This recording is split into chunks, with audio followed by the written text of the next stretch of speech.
In this video, we will take a look at DeerCast maps to show you how to set your hunting locations and customize your layer and object menu. Here's how to set your hunting location. In the upper left-hand corner, you'll see a small icon that reads Current Location with a small arrow below. Tap it.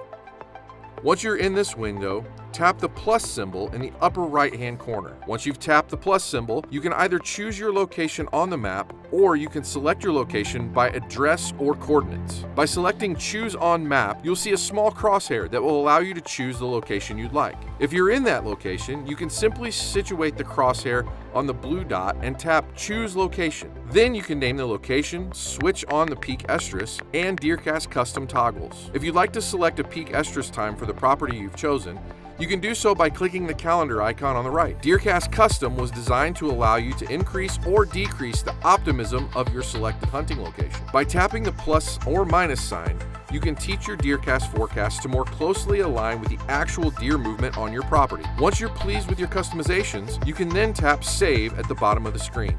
Now that your hunting location is ready, you can begin utilizing the DeerCast mapping tools.